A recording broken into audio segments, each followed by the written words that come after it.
بادشاہ تھے. بہت بڑی سیٹ ہوتی ہے بادشاہ. ہمارے ملک میں جو وزیر اعظم ہوتے ہیں نا، وزراء اعظم، وہ بادشاہ نہیں ہوتے، وہ جمہوری لوگ ہوتے ہیں. چھٹی نام بھی کو دے تو 5 سال کے بعد چھٹی تو کرنی ہے نا. لیکن جو بادشاہ ہوتے تھے وہ مطلق ہوتے تھے، جب تک زندہ ہیں تب تک بادشاہ. حضرت ابراہیم ابن ادھم بادشاہ تھے، گھر میں سوئے ہوئے تھے. طبیعت میں روز خیال آتا تھا کہ اللہ اللہ ہونی چاہیے یار، یہ دنیا تو تھوڑے چند روزہ ہے. وہی لفظ جو ہم سارے نہیں کہتے، دنیا چند روزہ ہے. تو پھر بندہ پوچھے کتنے دن رہ گئے ہیں آپ کے پاس؟ کہتا ہے بڑی عمر پڑی ہے ابھی صحیح ہونے کے لیے. حالانکہ دنیا یہ روز کہتا ہے. اور تیاری کیا ہے؟ کہتا ہے بڑا ٹائم پڑا ہے. پتہ نہیں کتنا ٹائم رہ گیا بھائی، کون سا سٹامپ پیپر مل گیا ہمیں. تو حضرت ابراہیم بن ادھم کہتے ہیں میں بھی روز جھگڑا کرتا تھا اپنے آپ کے ساتھ. پتہ مجھے تھا سارا. روز تسبیح لے لیتا، تھوڑا سا وقت نکال لیتا، 10 منٹ، کبھی 1 گھنٹہ، کبھی چلا گیا، کبھی نہ گیا، کبھی کر لیا، کبھی رہنے دیا. تڑپ اندر بڑی تھی لیکن کوئی روٹین نہیں تھی. تو عادتیں بھی ساری وہی تھی، کھانا مرضی کا، سونا مرضی کا، پہننا مرضی کا، آنا جانا اپنی طبیعت کا، کوئی پابندی نہیں. ایک دن میں اپنے خوابگاہ میں، بادشاہوں کے جو محل ہوتے تھے نا ان کے اندر جو خوابگاہ ہوتی تھی وہ اتنی عجیب ہوتی تھی کہ دور دور تک کسی آدمی کو پیدل چلنے کی بھی اجازت نہیں ہوتی تھی کہ بادشاہ کی نیند خراب نہ ہو. پیدل بھی کوئی نہیں چل سکتا تھا. حضرت ابراہیم ابن ادھم فرماتے میں اپنی خوابگاہ میں بیڈ پہ لیٹا ہوا تھا. چھت پر کسی کے چلنے کی آواز آئی. یہ سیمنٹ کے چھت تو اب آئے ہیں نا، پہلے سارے چھت وہی ہوتے تھے جن پہ بالے پڑے ہوتے تھے. تو کہتے ہیں کسی کے چلنے کی آواز آئی تو میں نے زور سے آواز دے کے کہا، میں نے کہا کون ہے چھت پہ؟ طاقت ہی نہیں کسی کی چھت پہ کوئی آئے. میں لیٹا تھا اور سوچ رہا تھا اللہ اللہ کرنی چاہیے. کون ہے چھت پہ؟ تو کہتے ہیں اوپر سے ایک شخص بولا، کہنے لگا ابراہیم میرا اونٹ گم ہو گیا، اونٹ تلاش کر رہا ہوں، اونٹ گم ہو گیا.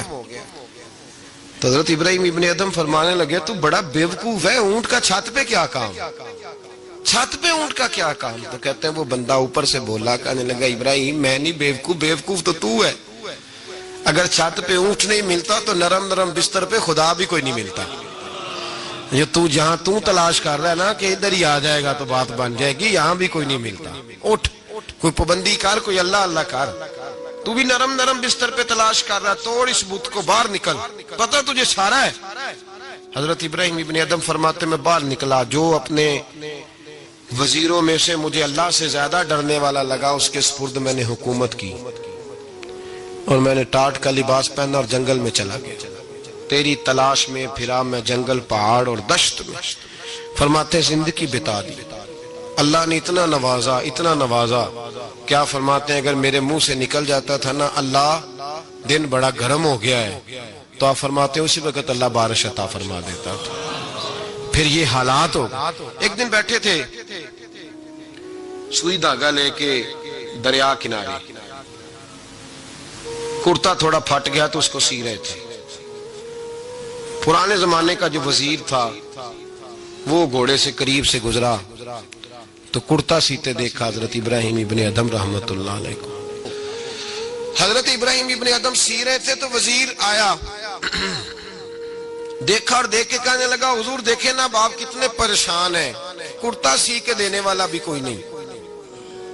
کتنی اچھی بادشاہی تھی، آپ اشارہ کرتے تھے ہزاروں کرتے آ جاتے. حضرت ابراہیم ابن ادھم نے اس کی طرف دیکھا تو جواب کوئی نہ دیا. دریا کنارے بیٹھے تھے تو وہ سوئی ہاتھ میں تھی، وہ دریا میں ڈال دی اور کہنے لگے دریا کی مچھلیوں ذرا میری سوئی تو واپس کرو. دریا کی مچھلیوں سوئی تو دو. ہر مچھلی اپنے منہ میں ایک ایک سونے کی سوئی لے کے آ گئی، ایک ایک سونے کی سوئی لے کے آئی،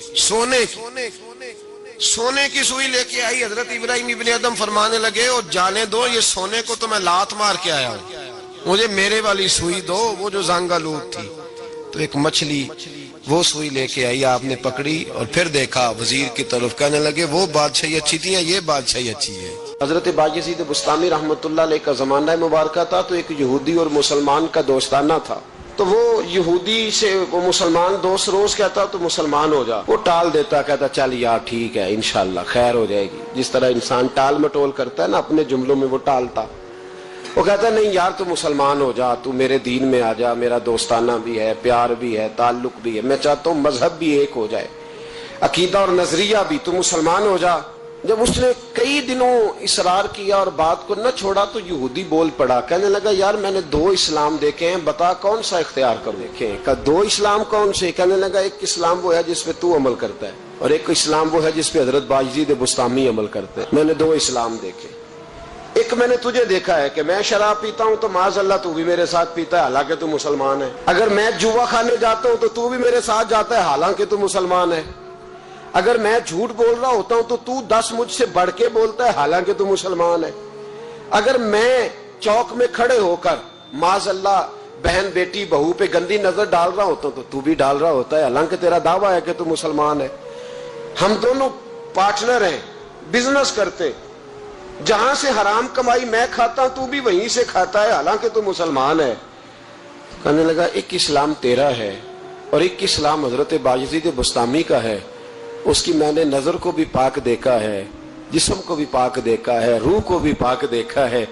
مسلمان جائیں تو ان کو بھی اس کے پاس سکون ملتا ہے, بے ایمان چلے جائیں تو اللہ دولت ایمان عطا فرما دیتا ہے. تو بتا کون سا دین قبول کروں؟ اگر تو تیرے والا اسلام ہے تو پھر تو اس میں کوئی مسئلہ نہیں, کلمہ ہی ایک پڑھنا ہے, لا الہ الا اللہ محمد رسول اللہ صلی اللہ علیہ وسلم. باقی تو سارے کام وہی ہیں جو یہودیوں والے, عیسائیوں والے, کافروں والے. تو ٹھیک ہے پڑھا دے, پڑھ لیتا ہوں. ایک کلمے کا ہی فرق ہے. اور اگر اسلام وہ ہے جو حضرت بایزید کا ہے تو پھر تو نہ میرے ساتھ گفتگو کر, پھر حضرت بایزید کو کہے مجھے آ کے کہیں. اس لیے کہ اگر اسلام وہ ہے جس کی حضرت بایزید جس پر عمل کرتے ہیں تو میں کل بھی کلمہ پڑھنے کو تیار ہوں, میں آج بھی کلمہ پڑھنے کو تیار. مسئلہ یہ بن گیا ہے کہ ہم بڑے تگڑے مسلمان ہیں, تگڑے, لیکن حال یہ ہے کہ رمضان میں جب سموسے بکتے ہیں نا, جو رمضان میں بھی سموسے بکتے ہیں, جس نے روزے رکھا ہوا ہے دکاندار نے, وہ بھی گندے تیل میں سموسے نکال رہا ہے, گندے تیل. رمضان المبارک میں بھی جو پکوڑے بیچ رہا ہے نا, تو اس نے وہ والا بیسن خریدا ہے جو سب سے سستا ملتا ہے. اے مسلمان, یہ نہیں سب اس کو کوئی بندہ کہہ دے تو مسلمان نہیں, تو گریبان سے پکڑ لے گا, گرا لے گا. جو چوک میں کھڑا ہے نا, چوک میں بچیوں کے اسکول سے چھٹی ہوئی ہے, کالج سے چھٹی ہوئی ہے, تو جو چوک میں کھڑا ہے, اگر آپ اسے بے ایمان کہیں گے تو وہ آپ کو لٹا کے ڈنڈوں سے مارے گا, حالانکہ کھڑا چوک میں ہے, تاڑ رہا ہے مسلمانوں کی بہو بیٹی کو. پر آپ بات کریں, وہ کہے کہ سب سے بڑا مسلمان میں ہوں, تو کیا ہوتا ہے؟ ہمارے حکمران کہتے ہیں مولانا آپ ہم پہ فتویٰ دیتے ہیں. ایک بولتا ہے, کہتا ہے میرے گھر میں تو خانہ کعبے کا غلاف پڑا ہوا ہے.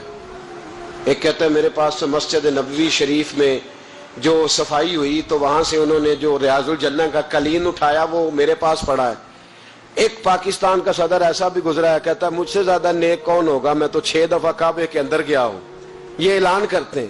او خدا کے بندے, کعبے کا غلاف پاس ہونا اگر ایمان کی علامت ہوتی تو کعبہ تو سارے کا سارا ابو جال کے پاس تھا.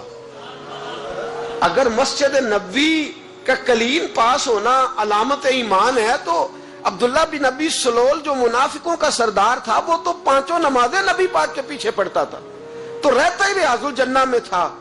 اور اگر خانہ کعبہ کے اندر جانا ایمان کی علامت ہے تو 360 بت تو بڑا زمانہ رہے ہی اندر ہیں, باہر آئے ہی نہیں. تو کس قسم کا فلسفہ ہے ہمارا؟ ہم کس قسم کا انداز رکھتے ہیں؟ بھائی اسلام یہ ہے کہ تیرے اندر تبدیلی آئے, اسلام یہ ہے کہ تو کسی کو حقیر نہ جانے, اسلام یہ ہے کہ پھر صہیب اور بلال اور عمر ایک صف میں کھڑے نظر آئیں. اسلام یہ ہے کہ حضرت سیدنا ربیعہ بن قعب رضی اللہ تعالیٰ عنہ, کالا رنگ, موٹے ہونٹ, چپٹی ناک, حضرت ربیعہ بن قعب رضی اللہ تعالیٰ عنہ, بڑا خاندان نہیں, بڑی برادری نہیں, پڑھے لکھے نہیں, لیکن پھر اسلام اس کا نام ہے کہ نبی پاک کی وہ غلامی کرے. اور حضور ان سے کہہ دیں کہ جاؤ فلانے سردار سے کہہ دو جا کے کہ میں تیری بیٹی کا نکاح اپنے اس کالے رنگ کے غلام سے کرنا چاہتا ہوں. تو وہ غلام جا کے پیغام دے تو باپ اور ماں تو مہلت مانگے سوچنے کی اور کہیں شام کو بتائیں گے, اور بیٹی بول کے کہے نہیں یہ کفر کا دور نہیں, یہ اسلام کا دور ہے. سوچیں بدل گئی ہیں, کوئی چھوٹا نہیں, کوئی بڑا نہیں, کوئی چودھری نہیں, کوئی کمی نہیں, سارے ایک ہیں.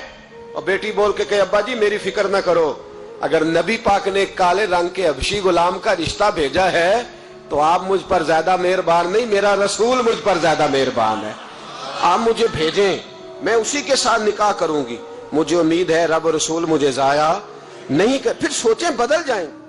حضرت حسن بصری کہتے ہیں کہ میں ایک بادشاہ سے مجھے کوئی کام تھا، میں ملنے گیا تو مجھے پتا چلا کہ بادشاہ سال میں ایک دفعہ اپنے گاؤں جاتا ہے۔ میں اس کے پیچھے اس کے گاؤں چلا گیا تو وہاں ایک قبر تھی، بادشاہ نے سب سے پہلے پڑھے لکھے لوگ لا کے قبر کے قریب کھڑے کیے، تو میں نے پوچھا یہ کیا ہو رہا ہے؟ کہنے لگے ذرا دیکھو، یہ بادشاہ کا ایک ہی بیٹا تھا، ایک کی اکلوتا اس کی قبر ہے۔ پڑھے لکھے لوگ پہلے کھڑا کیے، پھر اس کے بعد اس نے ڈاکٹر حکیم طبیب کھڑے کیے، پھر اس کے بعد اس نے فوجی سپہ سالار نیزہ باز گھوڑ سوار کھڑے کیے۔ یہ کیا ہو رہا ہے؟ تو کہتے ہیں مجھے بتایا گیا اس کا ایک ہی بیٹا تھا، بیمار ہو گیا، پھر فوت ہو گیا۔ بادشاہ سال کے بعد یہاں آ کے کہتا ہے پتر یہ سارے پڑھے لکھے لوگ میں نے تیری قبر پہ کھڑے کیے ہیں ملک کے، اگر علم لڑا کے تجھے بچایا جا سکتا تو شاید میں مرنے نہ دیتا۔ پھر یہ حکیم طبیب یہ سارے کھڑے ہیں اور بادشاہ کہتا ہے بیٹا اگر یہ ساری ان کی دانائی دے کے تجھے بچایا جا سکتا تو شاید میں تجھے مرنے نہ دیتا۔ پھر بادشاہ سپہ سالاروں کو، گھوڑ سواروں کو، تیر اندازوں کو کھڑا کر کے کہتا ہے پتر اگر طاقتیں لڑا کے بھی موت روکی جا سکتی معاذ اللہ تو شاید میں روک لیتا۔ پھر وہ آخر میں اپنے سر سے تاج اتار کے قبر کے پیروں والی سائیڈ پہ رکھ کے رو پڑا، کہنے لگا پتر اگر حکومت دے کے تخت دے کے بھی تجھے بچایا جا سکتا تو میں فقیر بن کے زندگی گزار لیتا پر تجھے بچا لیتا، لیکن کل نفس ذائقۃ الموت۔ ہم نہ بھول گئے اصل مقصود کیا ہے، کیوں آئے ہیں۔ ہمارا طرز زندگی اٹھنا بیٹھنا چند ذاتی معاملات کے لیے، چند ذاتی۔ میں کہتا ہوں کہ اگر دین پر بھی عمل، دیکھنا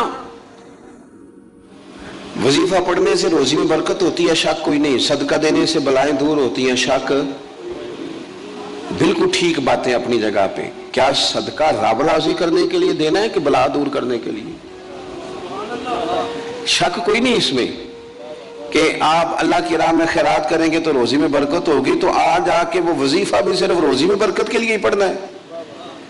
وہ جو سب سے بڑی رضا ہے رب کی، دیکھو ضروری نہیں ہوتا۔ میرے حضرت صاحب رحمت اللہ علیہ ایک دفعہ بھی میرے گھر نہیں آئے، اور آپ حیران ہوں گے کہ میں سمجھتا ہوں کہ شاید بہتر ہوا، کیونکہ میری اتنی حیثیت نہیں نا، اوقات نہیں نا، میں کو جیتے دل بر سونا، میں کیوں کر اس نو بھاواں، او ویڑے میرے وڑدا نہ ہی پئی لکھ وسیلے پاواں۔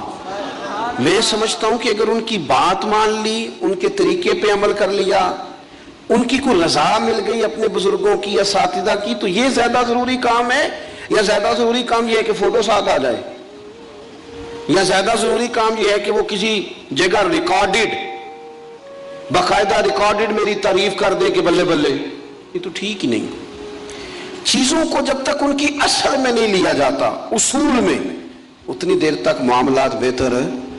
ہم آئے ہیں دنیا میں بڑے بڑے کام کرنے، ہمیں کوئی کام کرنا چاہیے، ہمارا بڑا وقت ضائع ہوتا ہے، کوئی مقصد نہیں ہمارا فضول خوش گپیوں کا، لیکن مار رہے ہیں گپے، کوئی مقصود نہیں، پھٹے پہ بیٹھے ہیں، چوک پہ بیٹھے ہیں۔ ایک ڈھیر سارا طبقہ ہے جو کہتا ہے میں بور ہو رہا ہوں، تو میں اکثر کہتا ہوں کہ بور ہونے کے لیے بھی تو ٹائم چاہیے نا، ہمیں ملتا ہی نہیں، بور ہونے کا بھی نہیں ٹائم ملتا، کیسے ہو، ٹائم ہی کوئی نہیں، بیمار ہونے کا نہیں ملتا، رات کو طبیعت خراب ہو گئی تھی، یہ گلا سارا، مسلسل کئی دنوں سے سفر میں ہوں، تو صبح کوشش کی، اپنے آپ کو ہمت دلائی، مسلسل میرے خیال ہے آج چوتھا پانچواں دن ہے میں سفر میں ہوں، روز کئی گھنٹے کا سفر، تو میں نے ہمت دلائی اپنے آپ کو، تو مجھے کہہ رہے تھے گھر والے کہ ذرا آرام کر لے، میں کہوں دے لے بھی تو ٹائم چاہیے نا، کام تو وہ والا کریں گے جس کے لیے تو ٹائم بڑا ہے ہمارے پاس ضائع کرنے کو، ادھر ضائع کرو، ادھر ضائع کرو، وہاں ضائع کرو، میں بور ہو رہا ہوں، بھی بور ہونے کو بھی تو ٹائم چاہیے۔ سنو، میرے نبی پاک علیہ السلام نے فرمایا جب صبح دن چڑھتا ہے نا سورج نکلتا ہے، آج کون سا دن ہے؟ اللہ آپ کو خوش رکھے۔ پیر شریف ہے، اگست کی کتنی ہے؟ ماشاءاللہ محرم کی 23، یہ بھی یاد رکھا کریں اسلامی تاریخ میں۔ یہ جو 2022 کا 22 اگست ہے نا، یہ آج آپ کو ملا ہے، دوبارہ یہ تاریخ کبھی نہیں ملے گی۔ نبی پاک صلی اللہ علیہ وسلم فرماتے ہیں جب دن چڑھتا ہے تو وہ دن اعلان کرتا ہے کہ اگر کوئی کام کرنا ہے تو کر لو، میں آج آیا ہوں، آج کے بعد نہیں آؤں گا۔ یہ 23 محرم جو اس سال کا ہے یہ دوبارہ کبھی نہیں ملے گا۔ جس نے آج 23 محرم کو ایک سپارہ قرآن پاک کا نہیں نہ پڑھا، یہ دن خالی چلا گیا۔ جس نے آج ایک تسبیح بھی درود شریف نہیں پڑھی، یہ دن ضائع ہو گیا۔ جس نے آج کسی غریب کی مدد نہیں کی، کوئی درود پاک نہیں پڑھا، اس کا دن ضائع ہو گیا۔ ہمارے لمحے اللہ فرماتے ہیں اقترب للناس حسابهم وهم فی غفلۃ معرضون، لوگوں کے حساب کا وقت قریب آ گیا ہے، ابھی بھی غافل ہو کے پھر رہے ہیں۔ اب تو حساب دینے کا وقت آ گیا۔ ہڈیاں کھڑکن، گوڈے کمبن، اڑ گیا لک تیرا، اجے بھی گناہ تو باز نہ آوے، او واہ واہ مرد دلیرا، اجے بھی گناہ تو باز نہ آوے۔ اب تو بات آگے نکل گئی۔ دوستو، مصروف اوقات اور مصروفیت اللہ کے ساتھ، اپنے آپ کو تنہا کرو رسول اللہ کی بارگاہ میں، کچھ وقت مصلی کو، کچھ عبادت کو، کچھ خیر خائی کو، کچھ کوئی خیر کا کام جو ہم سے ہو سکے۔ نبی پاک صلی اللہ علیہ وسلم نے تو یہاں تک بشارت سنائی، فرمایا جس بندے نے گلی سے روڑا اٹھا دیا تھا نا کہ لوگوں کو تکلیف نہ ہو، چلو کچھ کیا تو تھا نا، جس نے روڑا اٹھا دیا تھا رب نے اس کی بھی بخشی فرما دی۔ اگر کوئی کام میں عرض کروں جو کام ہم کرتے ہیں نا اسے ذرا صحیح کر کے کرنا شروع کر دیں، صحیح کر کے۔ میں ایک آفس میں تھا، دفتر میں کسی کام کے لیے گیا تھا، تو میں نے اپنے وہ ڈاکومنٹ سارے متعلقہ آدمی کو دیے۔ وہ مجھ سے کہنے لگے کہ ایک فلاں کاغذ آپ کا کم ہے، آپ کو دوبارہ جانا پڑے گا اور اپنے علاقے کی جو آپ کی یونین کونسل ہے وہاں سے فلاں کاغذ آپ بنوائیں گے، پھر آپ کا کام ہو جائے گا۔ تو میں نے کہا ٹھیک ہے۔ تھوڑی سی بات چیت ہوئی تو مجھے وہ پہچان گئے، کہنے لگے اوہو آپ تو فلانے صاحب ہیں۔ میں نے کہا جو نام آپ نے لیا ہے یہی میری دادی نے میرا نام رکھا تھا، صحیح پہنچ گئے آپ۔ وہ کہنے لگا اچھا آپ ہیں، آپ بیٹھ جائیں۔ میں بیٹھ گیا، انہوں نے خود ہی وہ کوئی کمپیوٹر سے چیزیں ٹائپ کریں اور وہ ایک فارم نکالا، مجھ سے سائن کرائے، کہنے لگے آپ کا کام ہو گیا، آپ تشریف لے جائیں۔ میں نے ان سے کہا کہ شکریہ تو میں آپ کا ضرور ادا کروں گا، پر میں زیادہ خوش نہیں ہوا، میرے پاس 2 لوگ تھے، گاڑی بھی تھی، میں بھیجتا، یہ کاغذ آ بھی جاتا، علاقے میں بھی فون کرتا، مجھ سے محبت کی جاتی ہے، مجھے فارم جلدی مل جاتا۔ اس کا مطلب ہے آپ سیٹ پر بیٹھ کے بڑے کام کر سکتے ہیں پر لوگوں کے کرتے نہیں، آپ پھیرے لگواتے ہیں، یہ لے آؤ وہ لے آؤ۔ آپ جہاں بیٹھے ہیں بڑے مسئلے اگر آپ اپنی پہنچ سے کوئی حل کر سکتے، اور پھر میں نے کہا اگر آپ پسند کریں تو میں آپ کو حضور کا ایک فرمان، اگر آپ سمجھنا چاہیں تو غور کرنا چاہیں تو ایک فرمان عرض کروں۔ میرے نبی پاک علیہ السلام نے فرمایا جو بندہ بیواؤں کی مدد کے لیے نکلے، یتیموں کی خدمت کے لیے نکلے، یہ سرکاری ملازم فوت ہو گیا تو بیوی کے لیے بڑی مصیبت نہیں بن جاتی؟ ایک تو دن عدت کے، پھر کاغذ بنوانے، تو پینشن جاری کرانا، بچوں کے لیے مصیبت نہیں کھڑی ہو جاتی؟ فرمایا جو بندہ بیواؤں کی مدد کے لیے نکلے، یتیموں کی مدد کے لیے نکلے، غریبوں کی خبرگیری کے لیے نکلے، میرے رسول کریم علیہ السلام فرماتے رب اسے اتنا ہی ثواب دے گا جتنا اپنے رستے میں تلوار لے کے جہاد کرنے والے کو ثواب عطا فرماتا ہے۔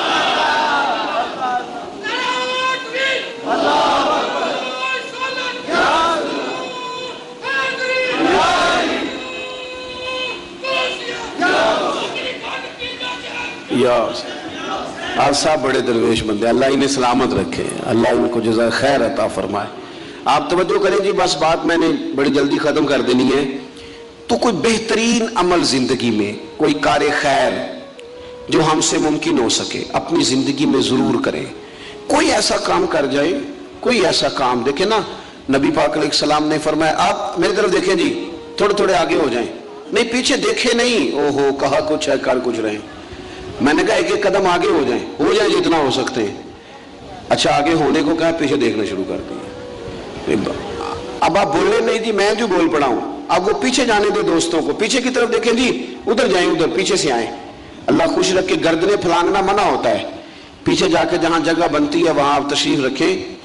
جگہ اصل میں کم تھی, بڑی جگہ بندوبست کرنا چاہیے تھا. یہ تو محبت والے سنگی اس ٹائم اتنے سارے آ گئے ماشاءاللہ. چلیں بہرحال بات بھی مکمل ہو گئی, اللہ آپ کو جزائے خیر دے. آپ غور کریں جی میں کیا عرض کر رہا ہوں. تو کوشش کریں کہ زندگی میں کوئی خیر کا کام, کوئی اچھا عمل. حضور صلی اللہ علیہ وسلم نے فرمایا جس نے اللہ کی رضا کے لیے مسجد بنائی نا, اللہ اس کے لیے جنت میں مکان بنائے گا. اچھا جی کتنی کو بڑی مسجد ہو, 2 کنال پہ 4 کنال پہ, تو ایک حدیث میں اس کی بھی وضاحت کر دی. فرمایا اتنی مسجد بنا دی جتنا چڑیا کا گھونسلہ ہوتا ہے. کیا مطلب کہ مسجد کے اتنے حصے پر اگر کسی شخص نے کچھ خرچ کر دیا اسے بھی اللہ یہ اجر دے گا. کوئی کارنامہ زندگی میں, کوئی خیر کا کام, اور جلدی سے انتظار نہ کرے کہ ابھی میں بڑا چھوٹا ہوں, ابھی میرے ہاتھ پیسے نہیں, ابھی اور کچھ نہیں. نیکی کر گزرے.